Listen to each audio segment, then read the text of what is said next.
नमस्कार साथियों, आप लोगों का बहुत बहुत स्वागत है टारगेट फॉर IQ की इस क्लास में। यह क्लास स्पेशली बिहार PCSJ और यूपी PCSJ के GS के पोर्शन में जो विज्ञान का पार्ट है उसके लिए बनाया जा रहा है और इसमें हम डिजीज़ के ऊपर डिस्कस करेंगे। लास्ट पार्ट में हम बात कर चुके हैं डिजीज़ क्या होती है, क्यों होती है, बीमारी का कीटाणु सिद्धांत क्या होता है, इन सब के ऊपर हम बात कर चुके हैं। आज हम बात करेंगे उसके आगे।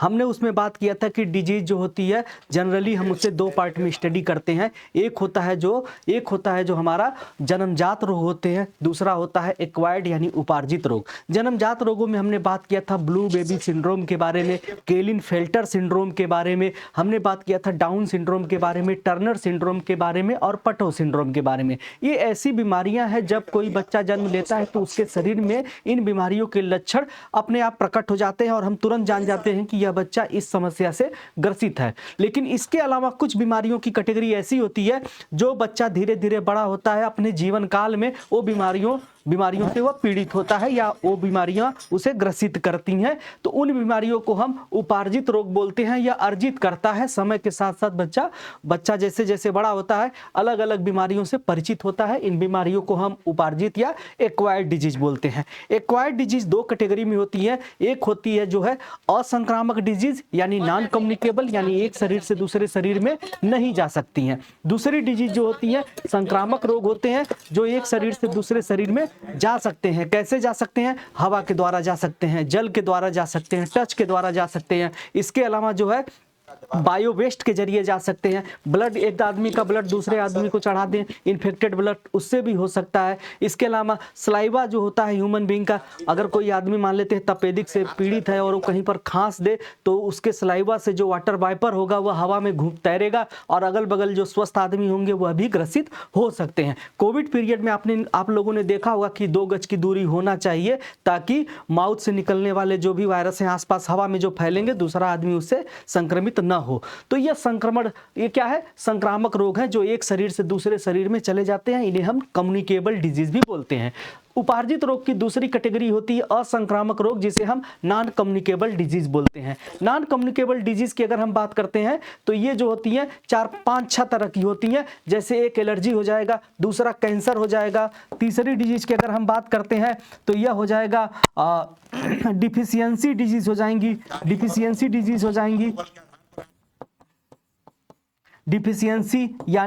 डिफिशियंसी रोग यानी हीनताजन्य रोग क्या होते हैं? यह किसी खास तरह के पोषक तत्वों की कमी से होते हैं। डीजेनरेटिव डिजीज होती हैं, डीजेनरेटिव डिजीज होती हैं, यानी शरीर में किसी खास न्यूट्रिएंट की कमी से शरीर के अंदर कोई खास तरह का हार्मोन एंजाइम न बने या शरीर का कोई ऑर्गन धीरे धीरे बेकार होने लगे तो ऐसे कंडीशन में यह बीमारी पैदा हो जाती हैं। इसके अलावा जो होता है जेनेटिक डिजीज होती हैं, जेनेटिक रोग होते हैं, जेनेटिक रोग होते हैं या डिसऑर्डर कह लीजिए। और इसके अलावा पॉल्यूशन यानी प्रदूषण से होने वाले रोग होते हैं। डिजीजेस काज बाई पॉल्यूटेंट या पॉल्यूटेंट काज डिजीज हम कहते हैं। प्रदूषण से होने वाले रोग या प्रदूषण जन्य रोग भी हम इसे लिख सकते हैं। प्रदूषण जन्य रोग भी हम इसको लिख सकते हैं। ठीक है, प्रदूषण जन्य रोग।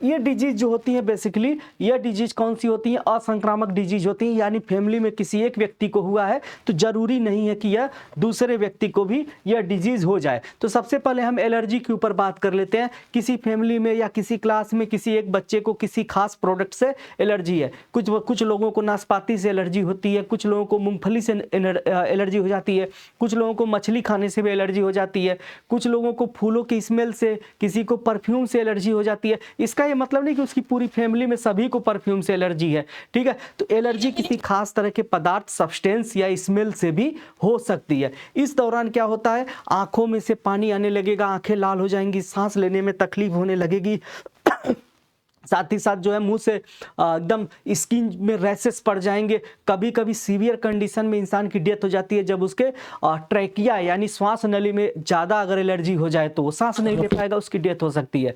तो इस दौरान जो होता है हमारे शरीर में जो हमारे शरीर में ब्लड है, ब्लड के अंदर WBC होती है। WBC 5 तरह की होती है, मोनोसाइट, ल्यूकोसाइट, इसके अलावा जो होता है न्यूट्रियोफिल, एसिनोफिल और बेसोफिल। तो बेसोफिल कैटेगरी की जो WBC होती हैं वो एक्टिव होती हैं और वह एलर्जी में हमको रिकवर करने में मदद करती हैं। इसके अलावा अगर हम बात करते हैं डिफिशियंसी रोग में, डिफिशियंसी रोग की जब हम बात करते हैं तो डिफिशियंसी डिजीज में मेनली प्रोटीन की कमी और विटामिन की कमी, इसके अलावा जो होता है मिनरल्स की कमी यानी खनिज की कमी, ये डिजीज पे हम फोकस करते हैं। जैसे किसी के शरीर की हड्डियां बहुत कमजोर हो रही हैं तो उसके पीछे डॉक्टर यह बोलेगा कि तुम्हें या तो विटामिन डी की कमी है या तुम्हारे शरीर में कैल्शियम कम हो गया। कैल्शियम बोले मिनरल और विटामिन डी मतलब वही कैल्सीफेरॉल नाम का विटामिन जिसकी कमी से कौन सी डिजीज हो जाती है, रिकेट्स नाम की डिजीज बच्चों में होती है और बड़ों में ऑस्टियोमलेशिया यानी हड्डियां जो होती हैं नरम पड़ने लगती हैं, सॉफ्ट होने लगती हैं। इसके अलावा अगर हम प्रोटीन की बात करते हैं तो 1 साल से छोटे बच्चों में मरास्मस नाम का रोग हो जाता है। मरास्मस नाम का रोग हो जाता है यानी बच्चा अपने 1 साल से छोटा बच्चा है, 1 ईयर बिलो स्टूडेंट बच्चा है, ठीक है। ये क्या है, यह बच्चा जो है अपनी माँ के मिल्क के ऊपर ही निर्भर होता है, मदर फीडिंग के ऊपर निर्भर होता है। मदर को ही अच्छी डाइट नहीं मिल पा रही है, तभी मदर के मिल्क में भी प्रोटीन की कमी है, बच्चे का शारीरिक मानसिक विकास नहीं हो पाता, बच्चा कमजोर रह जाता है।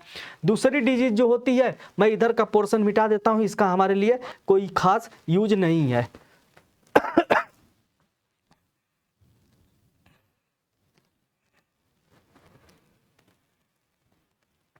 जैसे अगर इसके ऊपर हम बात कर लेते हैं तो दूसरी डिजीज जो होती है प्रोटीन की कमी से जो होती है, दूसरी डिजीज जो प्रोटीन की कमी से होती है वह होती है क्वाशियोरकर।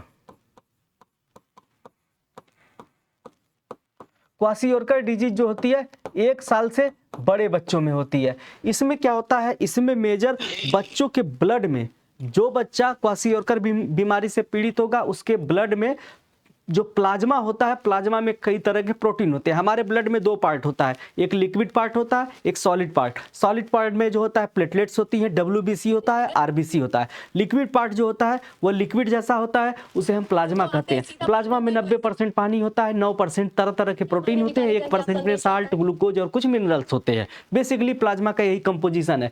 तो प्लाज्मा में कुछ प्रोटीन होते हैं जो प्रोटीन की मात्रा घट जाती है, बच्चे का शारीरिक मानसिक विकास रुक जाता है, पेट निकल जाता है, उसकी स्किन जो है तो स्किन में रैशेस पड़ जाते हैं, झुर्रियाँ पड़ जाती हैं।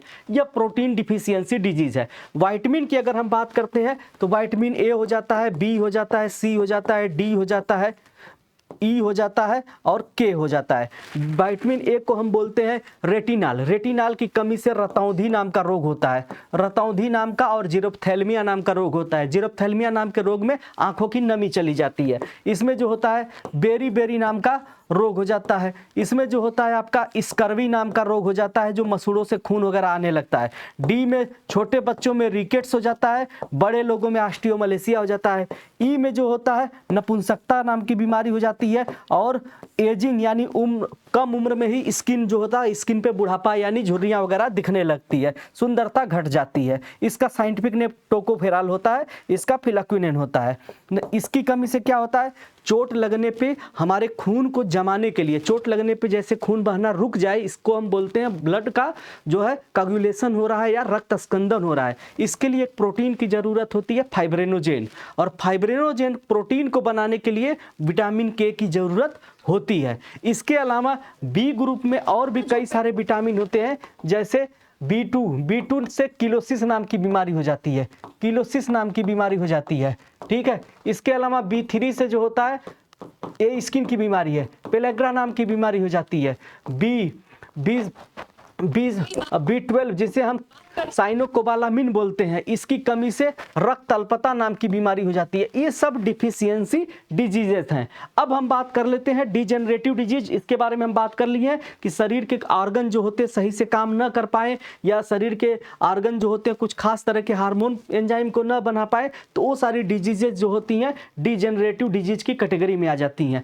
जेनेटिक डिसऑर्डर की जब हम बात करते हैं तो इसमें मेजरली जो बीमारियां होती हैं, जैसे कलर ब्लाइंडनेस, पेरेंट्स में किसी के अंदर यह समस्या थी या दादा परदादा में किसी को यह समस्या थी, तो उस बीमारी के जीन्स आने वाली जनरेशन में भी उस रोग को अपीयर कर सकते हैं। यानी कि यह बीमारी जो होती है डीएनए में उपस्थित, इसकी सारी इंफॉर्मेशन या इस बीमारी को कैरी फॉरवर्ड करने वाले हमारे डीएनए के कुछ खास जीन्स होते हैं, जो एक दो पीढ़ी बाद अगली जनरेशन में अपीयर होते रहते हैं। जरूरी नहीं है कि परदादा को बर्डानता या हीमोफीलिया नाम की बीमारी थी तो उनके बेटे को भी हो या उसके ग्रैंडसन को भी हो सकता है 2-3 जनरेशन के बाद भी यह डिजीज अपीयर हो जाए। ऐसे ही हीमोफीलिया नाम की डिजीज होती है जिसमें कट जाने पर खून बहता रहता है, खून नहीं रुकता है, इसे रॉयल डिजीज भी बोला जाता है। और यह इंग्लैंड का जो शाही परिवार था उसके अंदर यह देखा गया था, तभी से इस डिजीज को रॉयल डिजीज बोलते हैं। कलर ब्लाइंडनेस में जो पेशेंट होता है उसको जो है लाल और हरे रंग में अंतर नहीं समझ में आता है। इसके अलावा हम प्रदूषण जन्य रोग के ऊपर भी बात कर लेते हैं। जब हम प्रदूषण जन्य रोगों के बारे में बात करते हैं तो इससे मेजरली जो है 2 बीमारियां आपको मिलेंगी। एक जो है आपकी बीमारी है इटाई नाम की डिजीज जो होती है, यह कैडमियम की अधिकता के कारण होता है। अगर शरीर में कैडमियम अधिक मात्रा में हो जाए, शरीर में कैडमियम नाम के भारी धातु, बेसिकली भारी धातु है, तत्व है, तो कैडमियम की अधिकता के कारण जो होता है एक बीमारी होती है प्रदूषण जन्य बीमारी में, प्रदूषण जन्य यानी disease caused bye pollutant.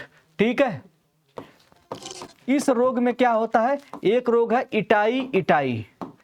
Itai शब्द जो है बेसिकली ये जापानी शब्द है, इसका मतलब होता है पेन यानी कि दर्द। इसमें जो होता है दर्द होता है बहुत ज्यादा पेशेंट को, बोन और ज्वाइंट्स में, हड्डियों में और हड्डियों के जोड़ में दर्द बहुत ज़्यादा होता है।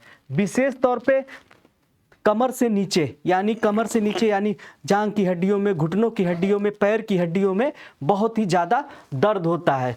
बेसिकली हुआ क्या था कि माइनिंग की गई थी, जापान के एक एरिया में माइनिंग की गई थी।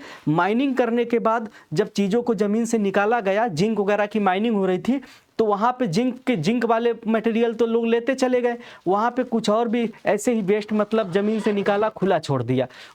वहाँ जो जमीन से निकला हुआ जो खनिज था उसमें कैडमियम था। बारिश हुई, वो सारा का सारा कैडमियम क्या हुआ, वो सारा का सारा कैडमियम जो है पानी के साथ बहकर आगे बढ़ गया, और जिस नदी में बहा उस नदी का इस्तेमाल वहाँ पर बड़े पैमाने पे उस नदी के पानी का इस्तेमाल खेती बाड़ी के लिए होता था, और चावल के खेतों में खूब पानी डाला गया। कौन सा, जो इटाई जिस पानी में घुला हुआ था। नतीजा क्या हुआ, वहाँ के चावल की फसल में भी इसकी मात्रा बढ़ गई, और ऐसा चावल जब लोग खाने लगे तो उनके शरीर में भी कैडमियम की मात्रा बढ़ गई, फलतः उनको लगातार इस तरह की समस्या को झेलना पड़ा। इसके अलावा और क्या हुआ, किडनी की समस्या हो गई, ठीक है, किडनी की समस्या, जोड़ों का दर्द, और इसके अलावा शरीर में जो है प्रोटीन की मात्रा घटने लगी। आप पढ़े होंगे इसके बारे में जब हमने पढ़ाया, खैर आप तो पढ़े होंगे, जो लोग पढ़े होंगे पिछला लेक्चर अटेंड किए होंगे उनको पता होगा कि न्यूट्रिशन वाले चैप्टर में जब हमने बताया था, प्रोटीन के बारे में जब हमने पढ़ाया था, तो जितनी भी भारी धातुएं हैं, आर्सेनिक हो गया, क्रोमियम हो गया, मरकरी हो गया, कैडमियम हो गया, ये जो भारी धातुएं हैं, इसके अलावा गामा रेज हो गया, एक्सरेज हो गई, इस तरह की किरणें जो होती हैं प्रोटीन को नष्ट कर देती हैं। तो जब यह कैडमियम शरीर के अंदर जाएगा तो शरीर में प्रोटीन की भी कमी होगी और रक्त अल्पता भी होगी। प्रोटीन जो होता है, किडनी इतना ज्यादा डैमेज हो जाती है कि यूरिन में ही प्रोटीन बहने लगता है, निकलने लगता है यूरिन के जरिए। इसके अलावा अगली डिजीज जो है वह है हमारी आर्सेनिक की अधिकता से होने वाली जो डिजीज है, इसका नाम है ब्लैक फुट। जो अगली डिजीज है वह ब्लैक फुट है। ब्लैक, जब 8:30 बजे से मेरी क्लास है ब्लैक फुट नाम की डिजीज है। यह आर्सेनिक की अधिक मात्रा के कारण होता है और यह आर्सेनिक की मात्रा पानी में अत्यधिक बढ़ने के कारण होती है, जिसकी वजह से हाथ और पैर की जो धमनियां होती हैं या ब्लड वेसल्स होती हैं या रक्त केशिकाएं या पतली पतली जो ब्लड कैपिलरीज होती हैं वह नष्ट होने लगती हैं। ब्लड की सप्लाई हाथ पैर में नहीं होती है और हाथ पैर जो होते हैं काले पड़ने लगते हैं। इसी वजह से इस डिजीज को ब्लैक फुट बोला गया है। और ऐसे केस में हाथ पैर का जो स्पेशली पैर का जो है स्किन जो होती है काली पड़ने लगती है। पैर जो होते हैं वह कम ब्लड की सप्लाई की वजह से वहाँ गैंग्रीन या वो ऑर्गन बेकार होने लगते हैं और नतीजा इंसान जो अपने पैरों से एकदम लाचार हो जाता है, वो पैर परमानेंटली डैमेज हो जाते हैं। तो ओवरऑल यह हमारा असंक्रामक रोगों की कैटेगरी के सारे रोग हैं। अगले पार्ट में हम इनके बारे में पढ़ेंगे जो कि बहुत ही जरूरी है और इनको स्पेशल ट्रिक के जरिए सब याद करेंगे, क्योंकि इसमें बहुत ज्यादा दर्जनों डिजीजेज हैं और अक्सर कंफ्यूजन हो जाता है कि कौन सी डिजीज बैक्टीरिया से है, कौन सी वायरस से। तो मिलते हैं हम लोग अब अगले वीडियो में। तब तक देखते रहिए टारगेट फॉर IQ के वीडियोज और एंजॉय करिए, अपने नॉलेज को बढ़ाइए, अपनी तैयारी को मजबूत करिए। धन्यवाद।